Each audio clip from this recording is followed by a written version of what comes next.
Looks like we're live. Hey, good morning. I'm Erin Pennings, and this is Pam Meister. We are in episode 2 of the Zone Chat. Today, we're going to be talking about your epiphany and specifically what brought you to this point of your life. So, who are we?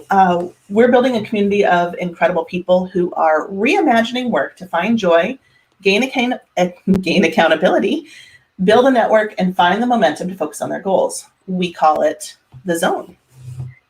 And like Erin said, today we are talking about epiphanies and how each of us reached a point when we said something has to change. Even when we didn't know quite what that change was, we both got to a point where that change meant starting our own companies. And we're going to tell you about our stories today. And we hope that we can share some tips as well that might help you reimagine work when you reach the same point as well. Yes. And most importantly, as we're talking today, I think one of the biggest things to keep in mind when it comes to epiphanies is that everyone's is different. And usually, whatever head your life has come to, your epiphany usually becomes a really critical point of your story and in turn your why. And we're going to be talking more about that in future episodes. But I just want that to be kind of at the back of your mind as you're looking through this. So let's start with your story, Pam. Let's talk about what was your epiphany? My epiphany was that there was more to life. You know, I was working in a number of different jobs early on in my career in government relations and public policy. I loved what I was doing. I was affecting positive change. I was helping people. I had reached really great levels of management positions, and there was a lot of good going on, but still something was missing. And I didn't quite realize that. And I think my epiphany happened with the birth of my first child, my daughter, Mallory, because I found that I was commuting 45 minutes to an hour and a half each way every single day to various destinations, depending on the job that I was in, and only really able to see her awake for maybe an hour a day sometimes. And that was sad. That wasn't what I wanted. That wasn't what motherhood was supposed to be about, for me at least. And I would kind of go through the same motions every day of getting up super early and doing what I had to do to get to work and out the door, do what I had to do at work, still trying to do the best I could everywhere. And then I was exhausted at the end of the day, knowing that it was going to be like Groundhog's Day. Like I had to do more to change something in my life so that I could enjoy work more without guilt. I was always guilty. Like I was at work feeling guilty I should be home. I was at home feeling guilty I should be at work. I would come home and do what I had to do with my family and what I wanted to do with my family, and then work late at night to catch up on the things that I needed to do, and just to squeeze in extra time with my daughter and my husband. And at a certain point, I kind of knew something had to change, but I didn't know what it was going to be. And then that found me. That change found me when my husband looked at me one morning very early and said, "Want to move to Brazil? I have an opportunity." I was scared out of my mind. My first instinct was, nope, I don't want to leave my dad, my friends, my home, everything. Like, I want to be here. And we, at that point, had our second child as well. And, you know, he said to me, you could have the opportunity to like do something different, and you can spend more time with the kids and decide what else you want to do with life. And we can have an adventure. Like, this isn't forever. And so I closed my eyes and leapt, so to speak, went with it, and had one of the best years of my life. We really had an amazing time as a family. I really enjoyed life in different ways that I hadn't before. I got to see a beautiful part of the world and meet amazing people. And I realized once I started getting some freelance work along the way that there was an opportunity here for me to do my own thing and start my own business. And that's when OrganWise was born. And little by little along the way, I have learned that my zone of genius is strategy and helping people to do what I did, reimagine their life, reimagine their work, so that they're doing more of what they love and living a lifestyle that allows you to live your best life and improve it every step along the way. So that's my story in a nutshell. There are many, many more details, but we only have so much time today. Erin, tell me about yours. What was your epiphany? Well, kind of like you, it was after the birth of my first child. I was in a job that I'd really loved up till that point. And I had a super flexible schedule. It was awesome. but something was missing. And then in 2014, my father died very unexpectedly. And without getting into all of the emotion around that, a couple months later, my grandfather also passed away. And I was just like, there's something more. Like, something hadn't been quite right for years. And not years, but like certainly the last year. And I was like, I don't know what it is. And finally it was like, you know what? My epiphany was like right then. It was boom. No one else is going to make my life the way I want it unless I do it. And there's a quote that I think you had posted the other day. And I was like, wow, oh, it was by Carol Burnett. And it was like, wow, I didn't know she said that first. So I quit my job. It was a period of a couple years in our lives that as a family that were tight on finances, but we had way more time to spend together. And so I quit. I put my son on my back and I went out hiking just about every day for the next 6 months.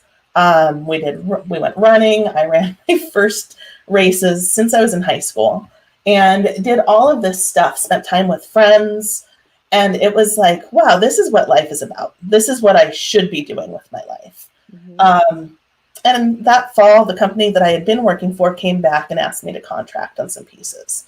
And slowly over the next, I guess it's 4 years at that point, I was taking on other clients, doing other pieces. And then officially 2 years ago, I said, you know what? I can do this. I want even more control over the types of work that I'm taking. So I went out on my own. And I didn't even know what I wanted to do. I just knew there was a better way. And not to give you, again, there's so many details I could share.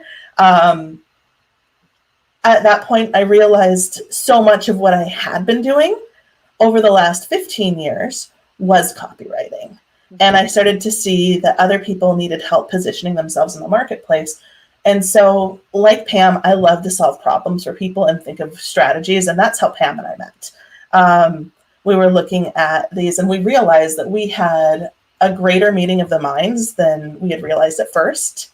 And then it was like, we also have some very different perspectives on things. So we can give people, a couple different angles based on where they are.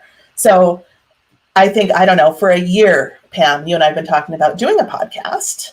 And we're finally like, you know what? And our epiphany again was, let's just do it. Let's make it happen. So here we are, episode 2. Well, and you know what's really important? I think what we have to point out, because it feels easy breezy now, looking back, making this transition. And I had a conversation with a woman a week or so ago who said, wow, like you tell your story about how because she asked, like, how did you get here? How did you, get to the point where you are in your business? And she said, you tell it with such ease. It's so natural. I said, because it's real and it's happened. But along the way, there were like bumps and bruises and moments of like celebration and fear and tears and excitement, and there'll be more, because whether you're an entrepreneur or you're reimagining work in a job, change is not always easy or smooth. But the key with having that epiphany that you want something to be different is then taking action after and knowing that it's going to be worth it. And it's funny, literally yesterday, I was flipping through Instagram on my way, when I should have been going to bed.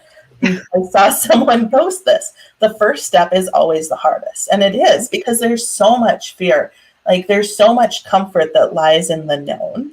And taking the step into the unknown is insanely difficult. But the word, I think you have to tell yourself, like you get to this head, at least I did for me, where it was like, something's got to change. The worst thing that happens is that I go back and do something just like this again. Well, and that's true. Like nobody's going to take your experience away. So like if you're going from corporate to entrepreneurship, it doesn't have to be all overnight. It doesn't have to be forever. Nothing. That's the beauty. Like, other generations picked a career or a vocation, and that's what they did their whole life. That's how it worked. It's not like that necessarily anymore. It can be, and there's something very rewarding about that. But there's also that opportunity to pivot along the way and recognize when something isn't serving you or meeting your needs, you can try something different. You can have multiple passions and interests and jobs and careers. You can do them simultaneously or at different stages of your life. And I think being open to reimagining yourself, your life, your work is what gives you the opportunity to really get the most out of it. And I think it can be scary, but it can be exciting. So I try to look at the positive and let that motivate me. But we have a lot of really good tips that I think we should share for people who might be thinking like, how do I even know that I'm having an epiphany, or what should I be thinking about in this context? Well, and I think, what we were just talking about leads directly into like recognizing when it's time to hit pause. And it doesn't mean stop in your tracks, but it means take a step back and like reevaluate. If you're super frustrated, if you're finding yourself resenting going into work or resenting hopping on a client call or resenting anything, that's a real red flag to me. That's like, something's not right. And if it's a one-off, maybe you had a bad day, maybe you didn't sleep well, whatever. But if you are noticing a consistent pattern, then it's a sign that maybe something has to change. And at that point, you've got to step back from the motions, from going through the motions and say, what is it? And I mean, without getting deeply into self-introspection, is that a word? I make up words. I accept it. But you don't have to go super deep. You don't have to have a psychology degree to step back and realize what's working and what's not. What you do need to do is recognize that maybe it's not clicking for a reason, and look and see what you do like and what you don't like. And then you can, from there, make some decisions and reprioritize. Well, and you know what I find really helpful? Like my Facebook group, the Reimagine Work one, others, there's a million out there, different LinkedIn communities. There are a lot of places and spaces where people are hanging out, probably going through something that you're going through or they've been there. So sometimes finding a stranger or new person to talk to about who you are and what you're thinking can really be helpful. And even if you're not being the one who is speaking about your situation, just reading and being one of those silent scrollers in a group to kind of hear what other people are experiencing, it can really give you that confidence that you may need to say, okay, A, it's okay to pause, and B, this frustration and discontent, not content, which one of those words, feeling, we're finding great with words today, but that's your job. The feeling that something can be different and better, is not unique to me. Other people have experienced it, and here's what they've done. Because sometimes that will empower you to say, okay, I'm going to make that decision to think about even doing something different, forget even doing something. And the other thing that I think is key in all of this is it doesn't have to be hard. Work does not have to be hard. Just because something is natural or easy for you, like words, Erin, when I can't seem to speak today, it doesn't mean. Let's back up to that point. Like, I can write very well, but sometimes it comes out a little bit word salad and I talk in circles. Oh, for everybody. Which is why it's really good that we can do this and bring each other back to the point. Well, exactly. But just because something is easy or natural for someone else, it doesn't mean that it is the wrong path forward. It doesn't mean that it has to be complicated. Keep it simple. What comes easy to you may be insanely hard for other people. There are people in this world who, bless them, love to clean. They love to clean. They will come to your house. They will organize it. They will clean it. They will make it look like you could lick the floors. And I love those people. I'd love to find one of them for my home when I feel safe with COVID. Because I do not love to clean, and I do it, but I don't enjoy it. There are people who love to paint and who find it easy, and they pick up a paintbrush and there's a masterpiece. I love doing it. I don't think I create masterpieces, but that's okay. It doesn't mean I can't do it and enjoy it. But it's important to recognize that work can be enjoyable. It can be something that comes easy to you. And I think when you can look at what those things are that people compliment you on or tell you you're good at, or that you gravitate to when you don't have to do them, that's a really good starting place where you can figure out what your next job or business may be that could be a better fit and feel fulfilling and get you out of that place of resentment that you were just talking about, Erin, and into a space of joy. And to add to that, I think that just because it's not something that's a traditional career or it's something that's a traditional thing doesn't mean that you can't do it. There's a couple of things. My husband's a firefighter, and my daughter's about to make an appearance here. my husband's a firefighter. And so he's like, what do you mean you do like some of this business coaching as part of what you do? He's like, that doesn't sound like a real job. But the reality is it is a real job. And I enjoy that business strategy, the marketing strategy side of it, even if it's not traditional, even if most people wouldn't go out to, and it is. But I'm just, there's a couple of gals that I've talked to over the years that focus on different things. I was like, I didn't know you could do that. And they're extremely, extremely successful. Mm-hmm. So whatever your passion is, you can totally follow it and turn it into something. Like it's just all about positioning. It's true. There's this woman I know who works in the food industry, and she styles food for like commercials and TV shows. I never knew that existed. And then it makes me look at everything I watch on the screen differently. But I was like, I would love to do that. I love photography. I love food. That's so cool. Granted, I was well into my career at the time and not interested in making a switch then, but you have to leave your eyes and ears open. And sometimes someone else doesn't have to have already done something for you to do it. It could be the best idea. I mean, there wasn't bottled water for like how many years? And then now there is, and look at that industry. So like, be creative and trust yourself. The key with whatever you do is to keep going, because you're going to have failures along the way. You're going to have celebrations along the way, but use failure as an opportunity to learn, overcome those frustrations. If something isn't going the way you plan, learn from it, figure out what went wrong, pivot, try something else until something clicks. Because the only thing that's going to make you fail is stopping. The only thing the only thing that is going to make you not achieve the life you want to live is when you give up.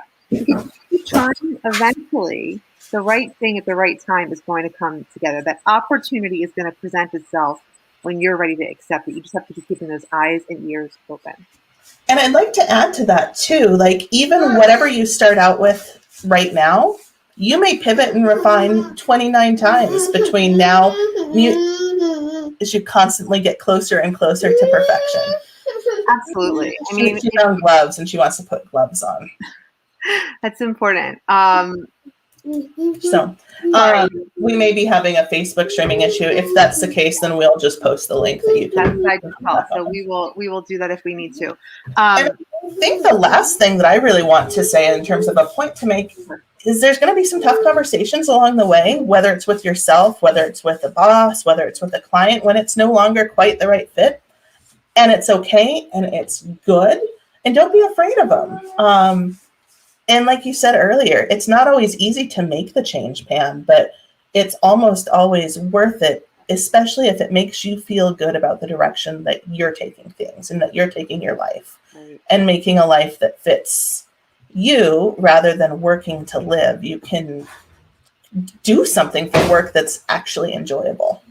Absolutely. And sometimes those tough conversations are just about having that courage within yourself to be honest with how you feel, because it always feels better to have them. And it's okay to be emotional, because we're human. You can talk with emotion. You don't have to be so stoic all the time in these conversations.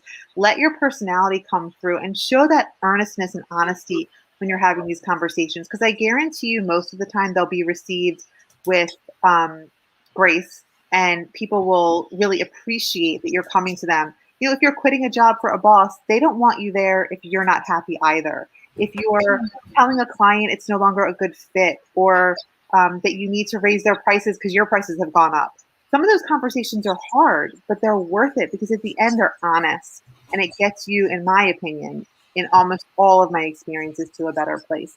And even if it just eliminates a person or a situation from your life, if that's not your intention, sometimes it can be a blessing, even though it's a hard one to swallow. So I think we've given, some great tips, and I'd love it if anyone watching has any others, or if you have your own experiences, I'd love to hear about them. If you're struggling, let us know. We'd love to help you, because we've been there and we're still there, because life is all about. I think that's it. We're still there. We are all a journey in progress here. Time. I mean, for example, I work with clients and provide consulting strategy, and I've had different group programs, and I've had different communities. Recently, I launched the Zone community because I wanted to bring more people together. I saw the challenges that people were facing, feeling isolated and alone, or needing accountability, just wanting some fun, or to expand their network, or that focus that they were lacking to just get the work done because there's so many meetings back to back to back to back. So I created the zone, and it's something that I reimagined, and it's been going great. If you have any interest in joining us, we're right after this podcast every single week. We go in for one of our co-working sprints of the week.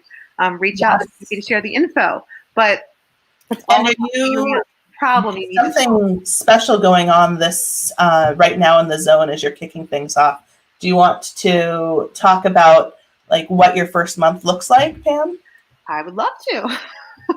The first month is free for everyone. Everyone. I want you to try it. I want you to see if it's a good fit. I want your thoughts and your feedback. And I want you to come in and just get to know the people that are in the community and see how focused time blocking and showing up consistently to get your work done and working on your goals can propel your own life and business forward.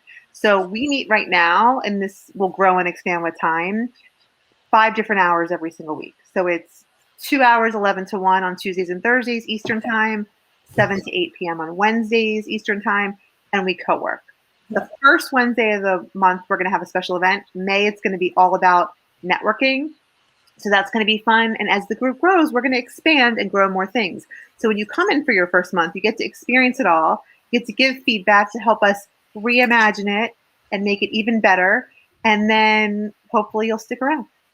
All right. Well, we'll hopefully see you in the zone.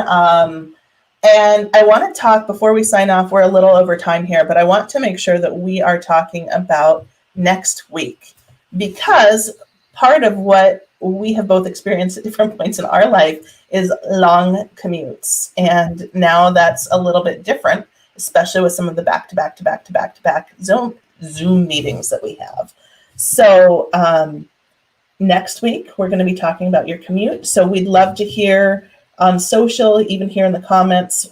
First of all, of course, your epiphanies, but a little bit more deeply into that, we'd love to know about what your commute looks like.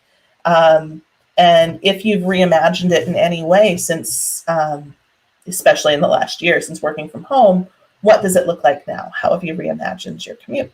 So, absolutely. And we'll be sharing our stories again and anything that we have to offer for tips next week. We look forward to tuning in with you again, and thanks for stopping by.